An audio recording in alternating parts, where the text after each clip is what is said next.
Good morning, everybody. Dr. Vasquez here, coming to you live right now to talk about clinical nutrition pharmacology. I believe this is installment number 8. And what I'm going to do right now is talk about vitamin A. So I have talked about vitamin A previously. I did 2 other videos. One was kind of antiviral nutrition generally. And then I did another video specifically talking about the potential toxicity of using an antiviral nutrition protocol. And obviously, vitamin A is part of the antiviral protocol. And it's one of the nutrients that can be toxic at approximately its therapeutic dose.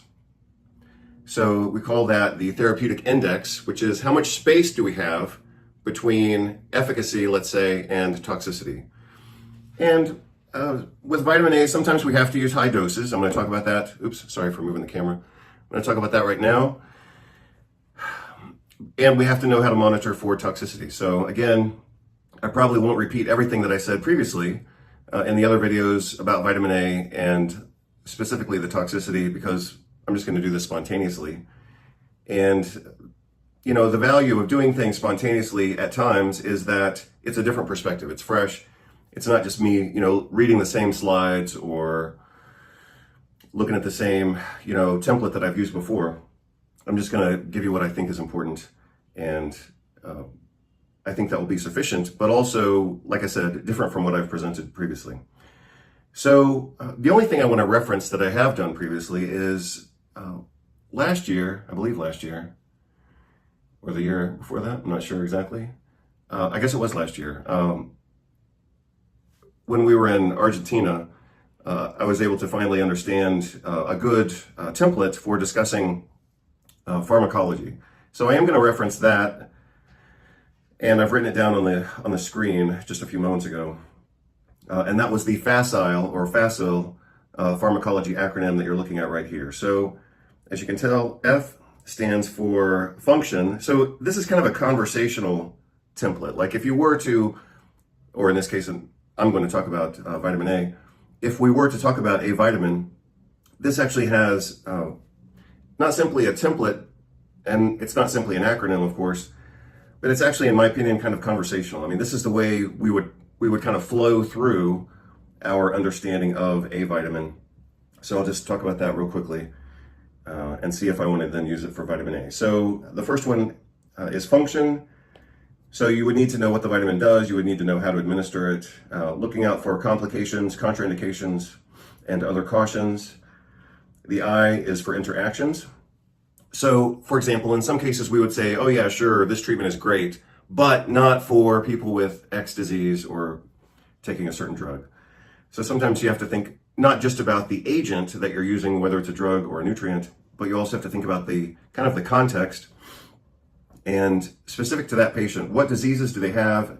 Like kidney failure, for example, that changes a lot of games. What diseases do they have, or what drugs are they taking? Lab tests and any exceptions. So, you know, that's just another level of knowledge and clinical wisdom, we might say. You know, so for example, a good teacher or a good student might learn these things, and that's great, or at least good. But, you know, with time, age, experience, we also learn the exceptions to those rules, not simply the rules. So maybe I'll revisit that in just a moment, but I am going to talk about vitamin A. Vitamin A has been one of my favorite nutrients for a long time. You know, in a certain sense, I guess all nutrients are my favorite nutrients at the appropriate time. So if somebody needs vitamin D, they need vitamin D. And then it's the game changer of the day, so to speak. And the same thing is true of vitamin A. It can definitely be a game changer. Again, I've reviewed a lot of the pharmacology and lab assessment previously, but let me see how I want to approach this. I guess I will use this template. So, let me change colors here as if that matters, but here I go. So again, this is the FACIL. In English, the word is what? Facile or facile? In Spanish, it's just facile, but basically the same. And the E is somewhat optional. So if you don't want to use the E, you don't have to. Sorry, my screen's misbehaving. So let's go with the function of vitamin A. FX, function.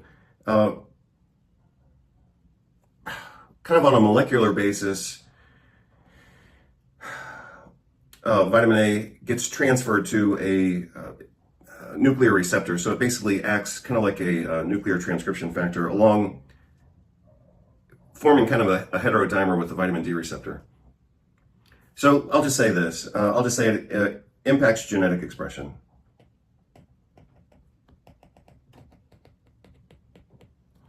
In contrast to other vitamins that I've already talked about recently, like thiamine, vitamin B1, riboflavin, vitamin B2, and pyridoxine, vitamin B6, those all function as cofactors for enzymes specifically, or coenzymes, I should say.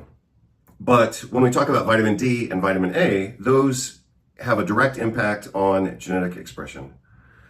So let's see, how else could I say that? More specifically, we see that vitamin A plays a role in epithelial maintenance.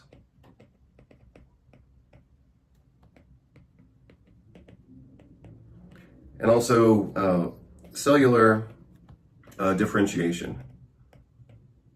That's important. So epithelial maintenance, epithelial tissue,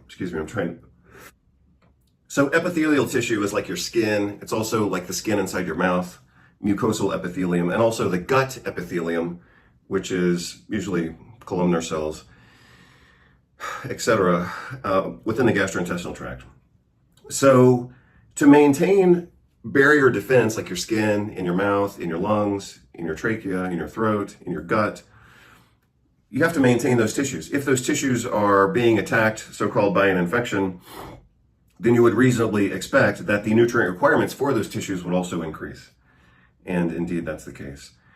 Cellular differentiation. So when cells are deprived of vitamin A, they tend to revert to a more primitive form, otherwise kind of pushing in the direction of cancer. So vitamin A has been long known to have a pro-differentiation effect, which means it helps cells become what they're supposed to become, not just become blobs of cells in kind of a precancerous state. And I suppose, in addition to those things, I could also clarify that vitamin A is very important for immune function. Now, when I talk about immune function in this context, I'm not just talking about, the so-called white blood cells, but also barriers, and specifically epithelial maintenance. So the old way of looking at, or the old way of talking about the immune system, this is a very important point. The old way of talking about immunology and immune function was to focus on the so-called effector cells of the immune system. Lymphocytes, macrophages. Let me see what's the list? Neutrophils, lymphocytes, monocytes, eosinophils, and basophils. I mean, those were kind of like the original main immune cells. And then we found out about antigen-presenting cells. And then we found out, well, sometimes cells function full-time as antigen-presenting cells. But a lot of cells, now we know, just about every cell type you have can function as an antigen-presenting cell. They're just not professional APCs. And so ultimately, the newer way of looking at the immune system is that your entire body is the immune system. It's not just your white blood cells. It's not just the APCs. It's not just the full-time or the part-time APCs. Your whole body is your immune system. So when we talk about defense against infection, for example, we have to take into account the entire body, and therefore we have to take into account all of the nutrients necessary for the different cell types in the body. So, vitamin A was originally called vitamin A, supposedly, because it was specifically noted to be important against infection, and that's why it was called the anti-infection vitamin. So whoever the earlier researchers were, they noticed that when animals did not have enough vitamin A, they became ill. When they gave them vitamin A, they resisted those infections.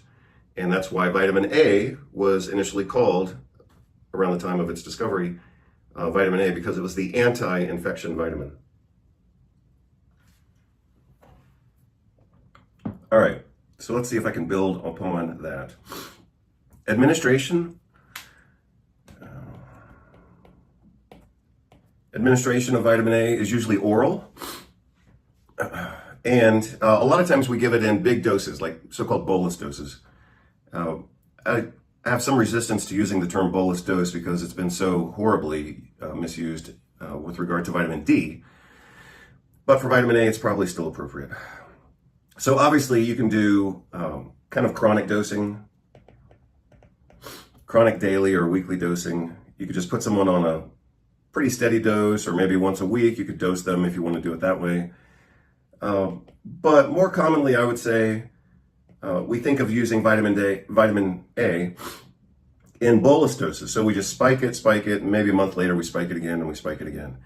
That seems to work. I think that that's an easier way to manage and perhaps even a better way to get clinical effects. Part of the idea part of the idea of administering high dose vitamin A, and I learned this back in the 90s from Jeff Bland, actually.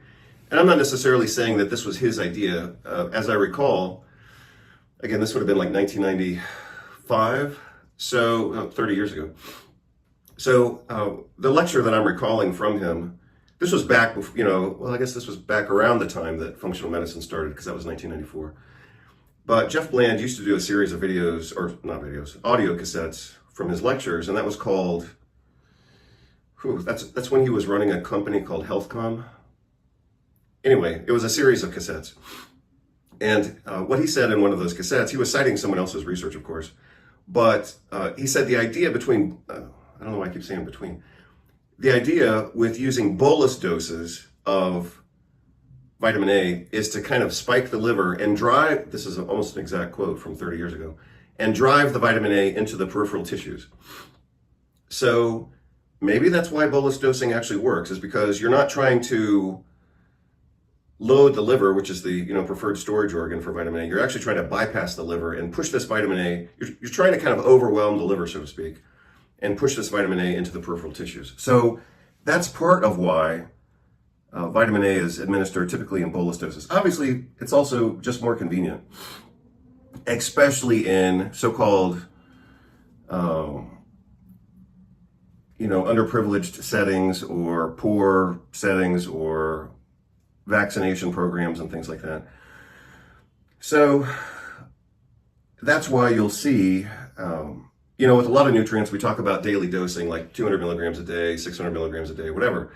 But with vitamin A, we more commonly talk about 200,000 units for 2 days, and then in another month or so, 200,000 units again for 2 days. And that applies to infants, children, and adults. Let's see, I was just about to say something else, but maybe this is, let's see. Oh yeah, so I did kind of offhandedly, I mentioned that this is good and bad, so this is something worth paying attention to. As if you weren't paying attention to the other parts, I assume you are. But I did mention spontaneously that vitamin A is often used in bolus doses, and this often coincides with vaccination programs. And everybody knows this, who's ever studied public health. Or you can just go to the World Health Organization, WHO, and you can look it up on their website. But one of the common strategies for decades has been the administration of zinc, iron, and vitamin A along with vaccines, because they say, it's just more convenient. And it is convenient to give these kids, usually in so-called underdeveloped countries or oppressed countries, it's more convenient to give them vitamin A, zinc, and iron because those kids are usually deficient in those nutrients along with the vaccinations. They do that. They talk about it on the World Health Organization website, World Health Organization. But who gets the credit? What intervention gets the credit for the benefit? Obviously, it's the vaccines, right? So let me say that a different way for those of you who want to hear it a different way or who didn't get it the first time. They take these kids who are nutrient deficient and therefore vulnerable to infections. They give them a vaccine, and on the side, they give them an injection of vitamin A, or they give them vitamin A drops, and they give them iron and zinc. And then when the kids don't get sick, they say, the vaccines did the work. It's just total bullshit. But anyway, that's what happens. And you can see that I mean, that's well described in any research that you want to look at. On the World Health Organization website, they just say, oh, well, it's just convenient to give these kids vitamin A along with their vaccines. No, you're not giving vitamin A along with the vaccines as if the vaccines were the priority. You're giving the vaccines along with the vitamin A because the vitamin A is what protects these kids.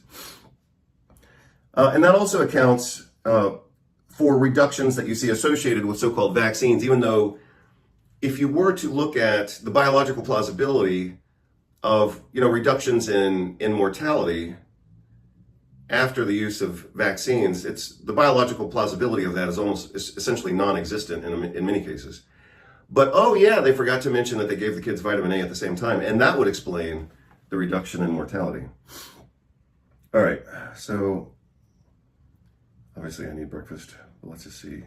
Administration. So yeah, the bolus dosing, and if you're a pediatrician working with neonates, obviously you can look this up, or maybe you already know it, or maybe not. But here's the way I would do it. This is the way I would do it spontaneously. Obviously, most of my clinical practice has been with adults, thank goodness. Although I have delivered plenty of babies, I have no interest in neonatal medicine. But if I were working with an infant without looking anything up, this is kind of the guideline I would use. So I'd go infant, kids, adults. For an infant, I would keep the dose certainly not higher than 100,000 international units on 2 different days. For non-infant kids, I would use 200,000 international units times 2 on 2 different days. I mean, that's standard.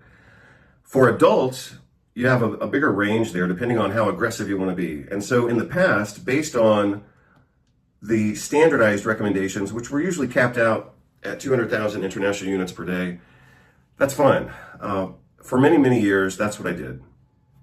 But as some of you know, in some of my more recent videos, even including this year in 2025, I have started